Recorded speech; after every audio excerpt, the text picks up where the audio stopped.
Hello, welcome to A Tinge Ginge. Now today what I'm going to do is I'm going to do a little update on the first clutch that I had. So the first clutch I had was my pastel blackhead that I bred to my cinnamon GHI. Now unfortunately one of the babies didn't make it. For whatever reason it just wouldn't get feed in, no matter even trying to assist feed it, it just would not take any food basically. So we're going to have a little look at the 4 babies that I have got, because one of them is still assist feeding, but it's still doing really well. The other 3 are feeding on their own. Then we'll do is we're going to have a look at one of the clutches as well that I pulled, because it's getting close to that due date. And normally when I get a little bit closer to the eggs hatch, I like to check them out, make sure they're getting ready, see if they need any topping up or anything like that. So we'll do is we'll quickly go check the eggs, make sure they're all good, and then yeah, we'll have a look at these guys and see what's going on with them. To be honest, I'm not 100% sure what I've got.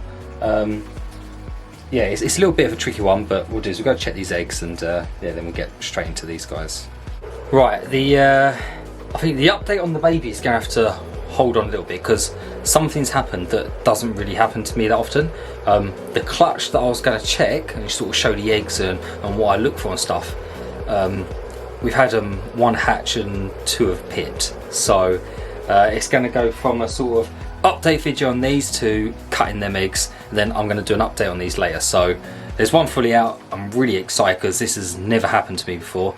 So yeah, we're going to cut the other 3 eggs, make sure everything's alright with them, and yeah, I don't really know what to do. I've never had this before, so yeah, right, I can't wait. Let me go and get some stuff ready, and we'll get these eggs open. So this is the clutch. They kind of took me off guard actually. So as I said, the parent for this is a Super Phantom that I've got just bred to a straight clown, just trying to make them hets. And they're actually due to sort of pip. Day 55 is actually in 2 days time, so actually 2 days early. And this is actually the first time any of my clutches have ever pipped themselves basically. So when I looked at them, I was actually quite shocked. I wasn't expecting, because I like to check on them a couple of days before I cut them, get them out, inspect the eggs, just make sure everything's looking good, just to see if they are going to be ready to cut. And yeah, I saw this little baby here out. So I have actually got 2 clutches in here. The other clutch I've got in here is my female Inchi that I actually bred to my banana clown. She saw my banana cinnamon pin a couple of times, but there was no locks there, so she was literally just bred to the banana clown, which had all the locks basically. So that is one that's coming up. But yeah, this is the one I'm quite excited about. So again, it's not going to be anything special because it's Super Phantom. Everything in the clutch is going to be Phantom, and I'm hoping for a couple of females to hold back and probably a male to hold back as well. Now when I open this up, you'll be able to see that one of the eggs did actually go bad partway through incubation. I did try and save it, did the whole talcum powder and cleaning and stuff like that, and yeah, it just didn't work basically. So you can see sort of down in this area here, you can see there's like a little bit of dirt and stuff, and yeah, that's just where the egg went bad. So it's these 4 eggs here. This one has got a little bit of mould on it as well, but to be honest, I'm not worried about that. And these 2 here have actually pipped. As you can see, this little guy here has come out completely. So if we get this little guy out and have a look, I don't know when they pipped. I'm guessing it's been within the last couple of days that they pipped. But yeah, look at that brightness. So this is just a straight Phantom. I will get a better close up once I've had a look at them. But yeah, really happy about that. Nice and chunky baby, which is good. It's what you want to see. Really nice. Almost, you can see why the Phantom and the Mojave are lilac as well. It's very Mojave-like, but it's just a little bit more lighter than Mojave. But we'll have a closer look, a little close up in a second. So what I'm going to do is I'm going to cut the 2 eggs that have pipped, and then I'm going to cut this one last, just because this one's got a little bit of mould. I don't want to sort of transfer that mould into the other eggs, so we'll have a look at these 2 a little bit closer. So this is the second egg, and then you see he's pipped all down the side there, all over there, and on the side there.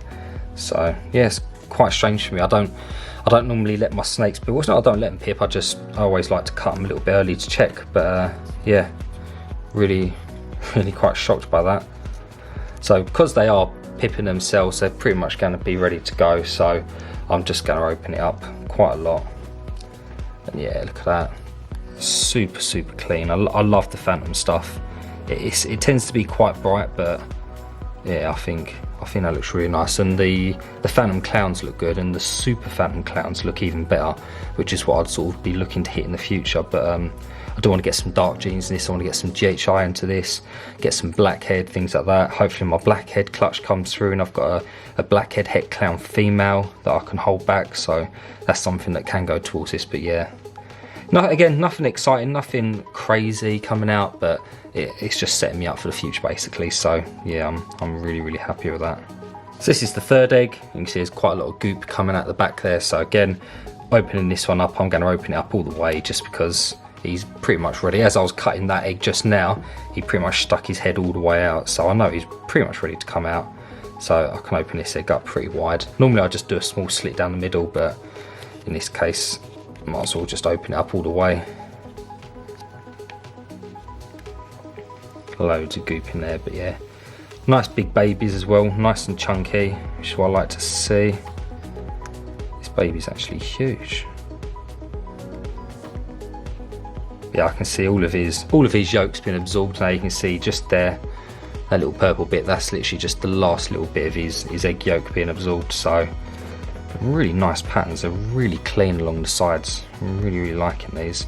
This is the first time I've hatched anything that's phantom, so, oh, and there he comes. So this guy's probably just going to end up coming straight out of the egg.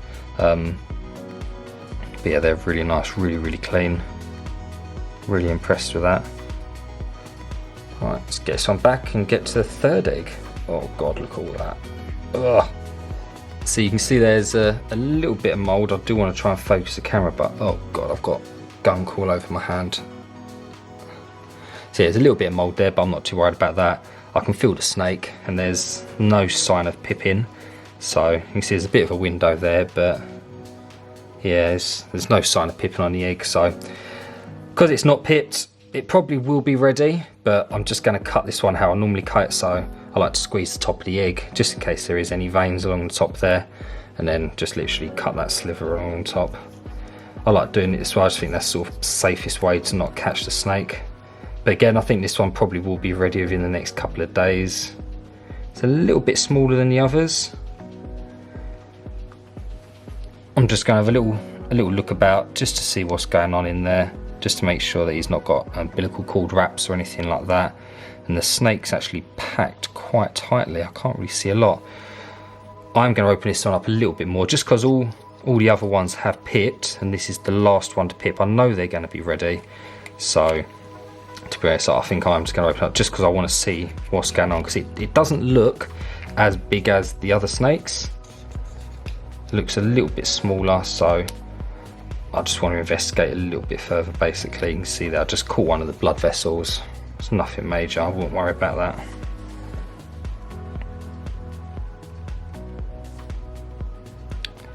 Okay, so yeah, looking at this, the baby seems fine at the minute,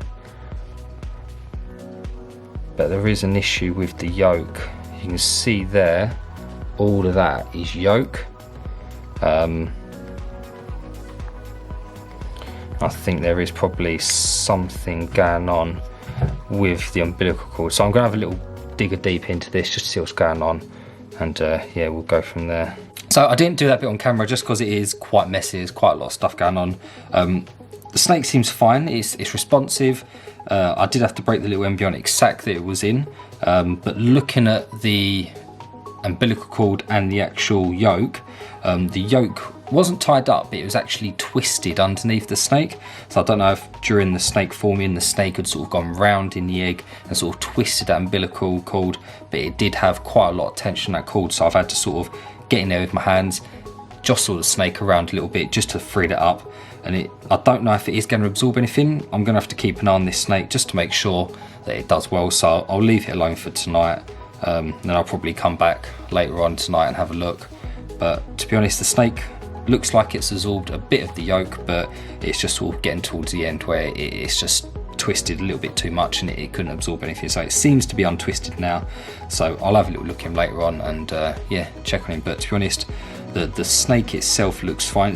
Like I say, it looks a little bit skinny. It's not as chunky as what the other ones look, but I think it will be fine. So It may be a case if it does stop sort of absorbing that yolk, I may have to tie that off and cut it, but to be honest, I think it should be fine. So this is how they're looking at the minute. You can see we've got these two here. They're all going to be phantom. As you can see, they all look absolutely incredible. Contrast on them is really nice. They're really clean. The blacks are actually really dark, and they've still got that goldenness on the dorsal, and they've got the nice flaming up the sides. So yeah, I'm really happy with these. And they're all four of them. They're all going to be 100% het clown. I haven't checked the sex of this one that's come out yet. I'll probably do that once they're all out and cleaned up. But yeah, I'm really excited to get these grown up. So hopefully I've got a couple of females. There'll be holdbacks. I might hold a male back, I'm not too sure yet. Like I said, I do want to try and go for those super phantom clowns in the future, but with a few other genes in the mix. So there will be some more sort of phantom clutches down the line. So I don't know, it all depends on what I'm thinking at the time, but yeah, happy. So second clutch is on the way. We've got 6 more. We've got 6 more? No, we've got 5 more in the incubator to go. I've got 2 girls which are due to lay within the next week. I've got another girl to lay in the next couple of weeks, and then I've got probably another 5 or 6 females still to lay. So yeah, it's a busy year, this one. So yeah, that was an interesting one. Weren't really expecting that, but again, this hobby's never sort of perfect. You can never plan stuff to happen perfectly. It always sort of catches you off guard, and there's always things that do pop up. I will keep an eye on that baby that we cut though, just to make sure everything is okay in there.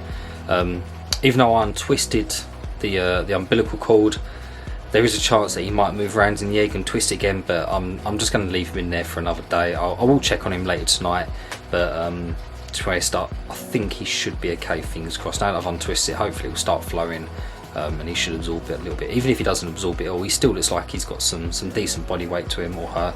So yeah, it's just one of the things, just leave it to do its own thing. But I feel a little bit bad now, because I kind of said I was going to show you these guys down here, and yeah, I kind of wanted to have like a bit of a longer video just to show these guys off, just so I could get some help basically IDing them, because I still don't have a clue. So I'll give you a little sneaky peek. Alright, I won't show you too much, but I'll give you a sneaky peek at a couple of them. Well, there's only 4. I'll show you all 4. And yeah, it just means you've got something to look forward to in the next video. Now I've just done a major clean on these guys as well, so all the water bowls are still sort of soaking and drying, so they'll probably go in later in tonight. But yeah, I'm going to give you a very quick look. Okay, make sure you look carefully, because I'm not going to show you for too long. Right, did you get that one? Told you it's going to be quick. I don't want to show you too much, because I do want to try and keep these guys for another video. So that's 2 in there. I've still got to put the divider and everything in, but like I said, that's all clean. I've sort of sprayed them down and disinfected them, so I'm just letting them dry before they all go back in. But okay, let's go to drawer 2. So this is the second one. Make sure you watch quick. Oh god, the baby's trying to escape, but there you go. That's all you're getting. Can't show you too much more. So that was a very quick look at that clutch. Like I said, I do want to try and save that for another video, just so I can go into a bit more detail, talk about what I'm looking for, things like that. And yeah, I'm excited about that clutch. I think I've got 2 males and 2 females. I can't remember off the top of my head, but if that's the case, then I'm probably going to be keeping the 2 females if they do have blackhead in them. If not, I'll be letting them go basically. But yeah, I can't remember off the top of my head. I will have to double check, but I'll just do that in the next video so you can see how I pop and what I'm looking for and stuff like that. So yeah, that's out of the way. So that'll be the next video. Make sure you stick around if you do want to see that. It's going to be well worth looking at, because it's nice being able to see how the genes sort of stack up and how each snake looks. After that, I'm probably going to have a couple of egg collecting videos. One's going to be blackhead het clown clutch, that's going to be coming. And the other one is my banana clown to my pewter cinnamon pastel. So yeah, they're going to be the next sort of egg collections. After that will be blackhead to a Mojave.